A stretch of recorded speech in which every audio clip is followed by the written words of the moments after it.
खुलुमबाय गिबियावनो बयनिसिमबो गाहाम हामलायनायखौ जासिहरग्रोबाय। दिनैनि प्राइम 24 हेडलाइन स्टुडिय'आव धेमाजि जिल्ला सानजारि नोगोरनिफ्राय रादाबखौ फरायदों आं रमेन बर'आ। दिनैनि गाहाय रादाबफोरा जादों आसामनि बेंगलि हारिनि थाखाय मोजां खौरां फोसावदों हिमन्त बिश्व शर्माया।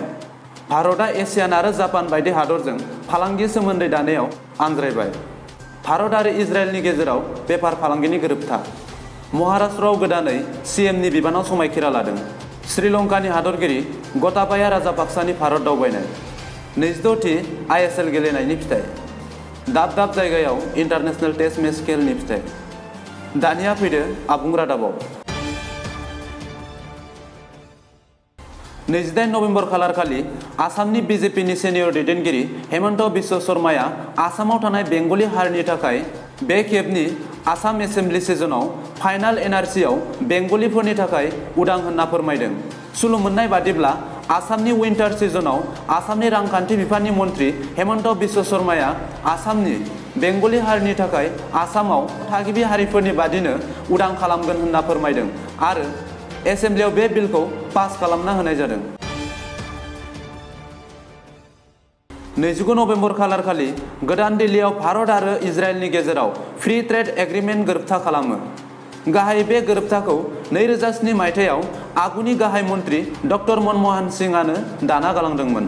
बे गोरोबथायाव भारत आरो इजराइलजों रांखान्थि बेफार फालांगिनि खान्थि बायदि आयदानि अनगायै हादर रैखाथि, सोरगिदिं सीमा, मुलुगनां रैखाथि हान्जाजों खाथि सोमोन्दो लाखिनाय बायदि बायदि आयदाखौ लाफानानै बे गोरोबथाखौ खालामनाय जादों। 28 नभेम्बर खालारखालि गोदान दिल्लीआव बावैसो सिगां 2019 मायथाइनि 3 नभेम्बर खालारखालि बुहुमनां फालांगिनि सोमोन्दै गोबां हादरफोरा थामथि रिजनेल कम्प्रेहेन्सिभ इकनमिक पार्टनारशिपनि बोसोरसालियाव थांखि दैखांनायनि आयदाखौ लाना भारतआ सावरायलायना बे गोरोबथायाव थानो हानाय नङा होनना आनज्रायलांदों। बे गोरोबथायाव गाहायै एसियानि हादर आरो जापान बायदिया जथायै गोरोबथा खालामो। बे गोरोबथानि थांखिनि आयदाफोर जेरै रांखान्थिनि आयदा, थांफै, नख्रां, दावबायनाय बायदिखौ लाना सावरायलायनाय जादोंमोन। नाथाय भारतआ बे गोरोबथानिफ्राय आनज्रायलांबाय। 28 नभेम्बर खालारखालि महाराष्ट्रआव बावैसो सिगां बिजेपि सरकार दानाया बायनानै शिवसेना दोलोनि आफादगिरि उद्धव ठाकरेआ गोदानै महाराष्ट्रनि गिबि मन्त्रि बिबानाव समायखिरा लानाय जाबाय। बे समायखिरा लानायजों लोगोसे गासै मोनद' दोलोनि दैदेनगिरिफोरा बायदि बायदि आयदानि मन्त्रि बिफानाव समायखिरा लानाय जायो। गिबियाव शिवसेनाया बिजेपि दोलोजों एनडिए सरकार दादोंमोन। नाथाय समनि बाबेननायजों शिवसेनाया 52 सिट, एनसिपिआ 54 सिट आरो कंग्रेसआ 44 सिटजों जथायै सरकार दानाय जायो।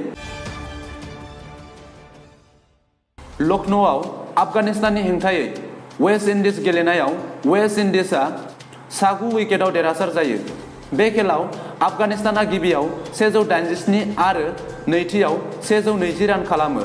फारसेथिं वेस्ट इन्डिजआ गिबियाव 227 रान आरो नैथियाव सासे उइकेट जाना 33 रान खालामना 7 उइकेटआव देरहासार जायो।